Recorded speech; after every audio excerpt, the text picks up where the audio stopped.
In a previous episode looking at Japanese tanks that still need adding to War Thunder, we took a look at a few different Japanese tanks, namely the Type 4 Kinu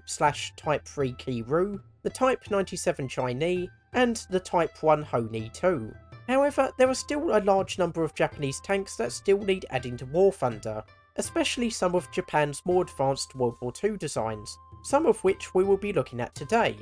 The first tank we will be looking at is the Type 5 Kiho, the most advanced Japanese light tank design of World War II. Unfortunately, there aren't any photos of the actual tank, so we will be relying on post-war drawings and its depiction in World of Tanks. By 1942, the main Japanese light tank, the Type 95 Hago, was thoroughly obsolete, with its 37mm gun almost useless against enemy tanks, while suffering from a severe lack of armour. The Japanese recognised this, and they did try to replace it with improved designs such as the Type 98 Kini, Type 2 Kito, and the Type 4 Kinu, but these ultimately were built in too few numbers to actually replace the Hago, while still suffering from the same lack of armour and ineffective armament. However, one design that did seem more promising was the Type 5 Kiho, a much more modern design with a much more effective armament and better armour while still maintaining good mobility.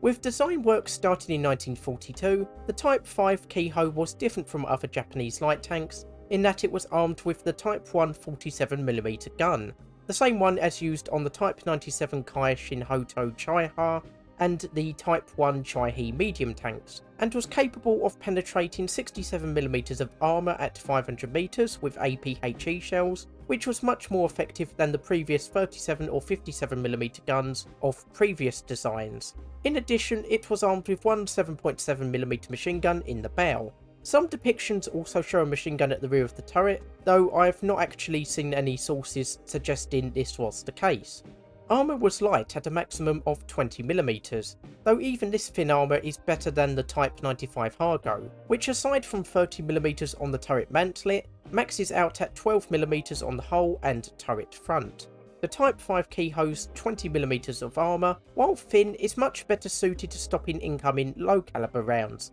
especially 50 cal rounds, something which the Hago's armour is barely capable of doing. It should be noted that one or two sources do state that the Kiho's armour actually maxes out at either 50 or 60mm, but AFV Weapons Profile number 54, which is written by Lieutenant General Tomio Hara, a prominent Japanese tank designer of the time, uses the 20mm figure, so I will go out on a limb and presume that this is the correct maximum thickness. Weighing in at 9 tons, the Type 5 Kiho was fitted with the Type 100 air-cooled diesel engine, capable of generating 150 horsepower, which gives it pretty good mobility, with a top speed of 31 miles per hour or 50 km an hour, which is about 1 km an hour faster than the Type 95 Hago, despite being 1.6 tons heavier, making this a very effective scouting and ambush tank, especially when combined with its much improved weaponry. It would also be aided in its light tank role by its small size,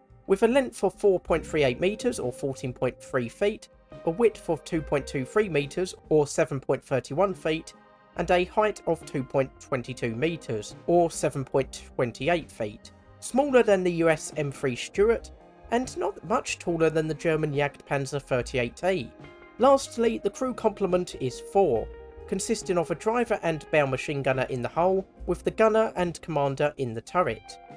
Unfortunately for the Type 5 Kiho, while it was a much improved light tank, and in 1942 would have been a match for the US light tanks of the time, a new light tank just wasn't a priority in a war that mainly took place in the Pacific Ocean and its various islands. So despite development actually starting in 1942, a prototype wasn't finished until 1945, by which point the M3 Stuart was a much rarer sight and slated to be replaced by the M24 Chaffee, which was more than a match for the Kiho, not to mention colossal amounts of Shermans and even Pershing tanks becoming available to US forces. Unfortunately for us, the one prototype was subsequently destroyed or scrapped at the end of the war, along with most documents, leaving us very little information on this tank. That said, the Type 5 Kiho could be a very valuable addition to the Japanese tank tech tree in War Thunder, being a very capable light tank in the early tiers. I would suggest placing it at a battle rating of 2.0, filling a gap that currently exists at tier 2 between the Type 2 Kami and the M24. While it may struggle from a lack of armour, this is a problem common in most light tanks, and now that we have a decent gun, I think it could do very well as a scouting and ambush vehicle, while giving players an opportunity to try out the Japanese tank design that few will have known about before now. Our next vehicle is the Type 5 Horu, a rather interesting Japanese tank destroyer design from the last months of the war, and sometimes referred to as the Japanese Hetzer. As already mentioned, while the Type 95 Hargo was hopelessly obsolete, there was never really a priority for its replacement, hence why various successor tanks were either cancelled as prototypes or built in very small numbers. However, by 1945 it was clear that Japan would need to prepare for the inevitable invasion of mainland Japan, so there was suddenly a great need for effective tanks and tank destroyers. One of these designs was the Type 5 Horu, which involved taking an existing Hargo chassis, removing the existing turret and superstructure, and replacing it with a new superstructure containing the new fighting compartment and new armament. Unfortunately, there isn't much information on this vehicle, but there should be enough to give us a good idea of how it would perform in War Thunder.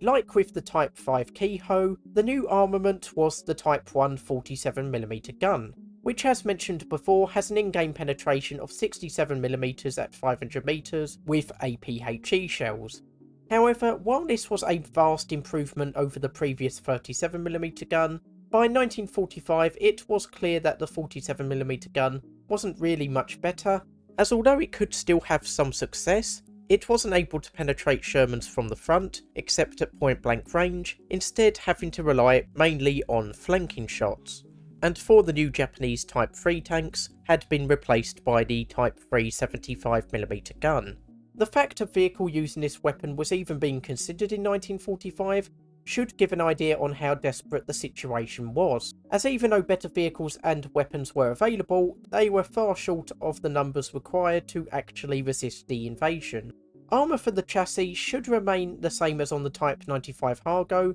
with a maximum thickness of 12mm, far too thin even at the beginning of the war. The armour thickness of the new superstructure isn't known for certain, though I can't imagine it would have exceeded 12mm.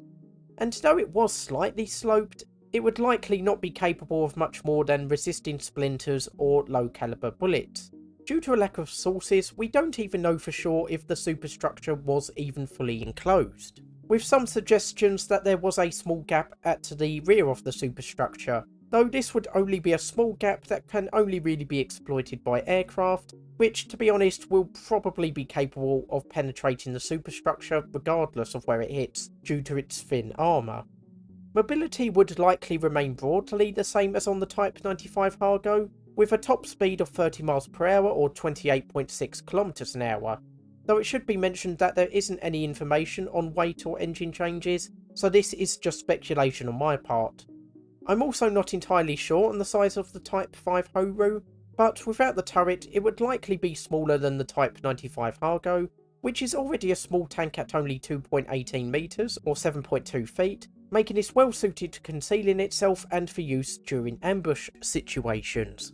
For our last important stat, the crew complement, there is again no information. While it is possible it remains a two-man crew as with the original Type 95 Hargo, I personally think that there would be 3 crew members, consisting of a driver, gunner and commander, as I would envision this being used mostly in ambush situations, where a fast fire rate would be key, while the open-topped superstructure would allow room for an additional crew member, unlike the cramped turret of the Type 95 Hargo. Ultimately, while a prototype of the Type 5 Horu was built in the summer of 1945, mass production was never commenced, partly due to the end of the war, but I suspect primarily due to Japan's economic and industrial problems at this point in the war, as Japan's industry was slowly bombed to ruin while a blockade of Japan prevented the necessary raw materials from being transported from colonies abroad to Japan. Unfortunately for us, the prototype and most relevant documents were destroyed at the end of the war,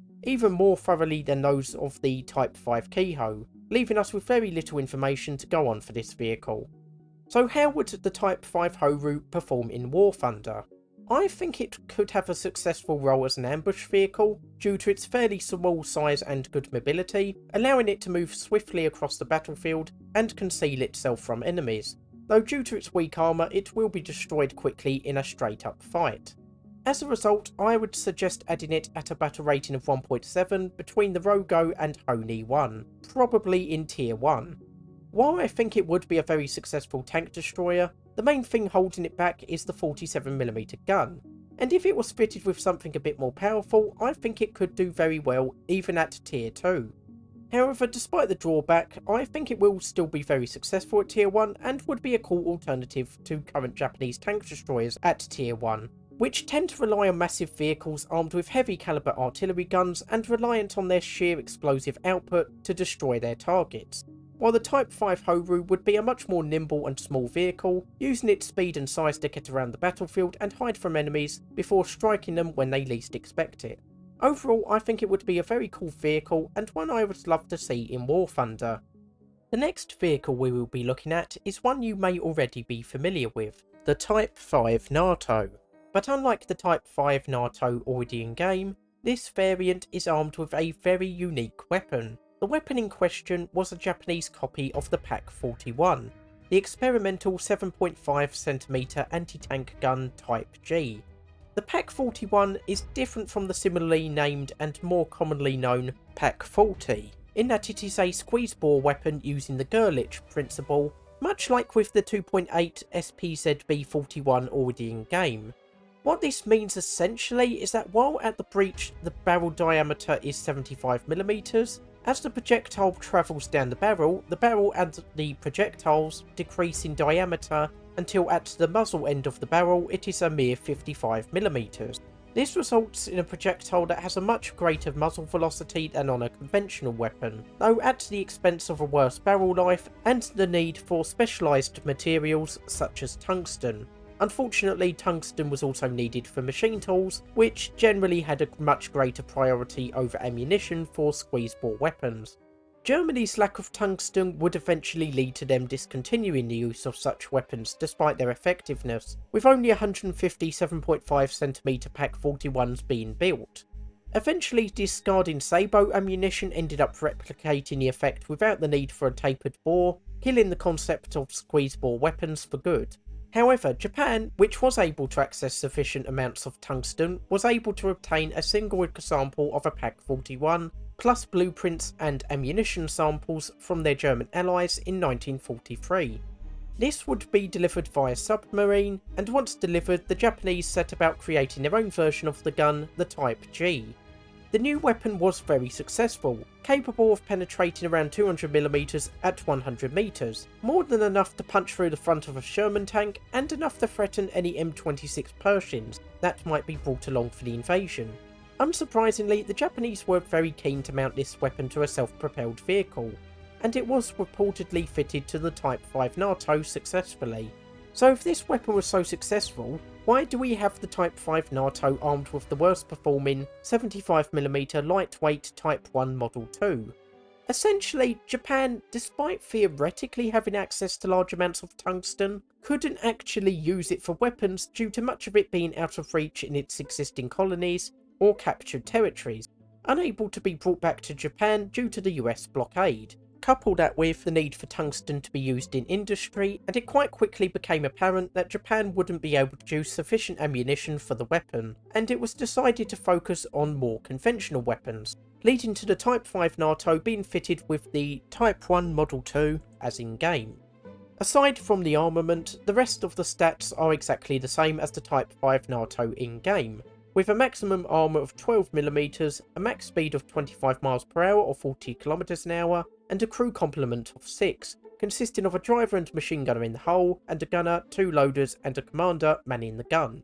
So where would the Type G armed NATO go in War Thunder? Personally, I think it could be quite hard to balance this vehicle, as currently it is a 3.3 vehicle, but with the Type G it will have a weapon penetration more in common with the ISU-122 at 5.3, or the Stura Emil at 4.3. I would tentatively suggest maybe battle rating 4.0 to 4.3, as while the vehicle itself will be massively vulnerable, its weapon will be highly destructive against enemy tanks, and honestly could probably do fairly well even in the higher tiers. Also, considering only one vehicle was temporarily fitted with the Type G, I would think that this would probably be added as a premium or event vehicle, but even so, I think it would be a very cool vehicle to have in War Thunder, and would be very interesting to play. So, having looked at these 3 Japanese tanks, I would be interested to hear your comments on which of these vehicles should be added first. I personally think that the Type 5 Keiho should be added as a priority, as right now Japan doesn't have a light tank at tier 2, and I think having a fast, mobile and well-armed light tank at this tier would be a great boon to the Japanese tank tech tree, and a fun tank to use in general. I'd also like to hear your suggestions for other potential Japanese tanks that you would like me to cover, as there are still many World War II and onwards tanks that still need adding to War Thunder. So that's it for today's episode. I hope you enjoyed it and will join me for future episodes. I'm Terreno, and I'll see you next time.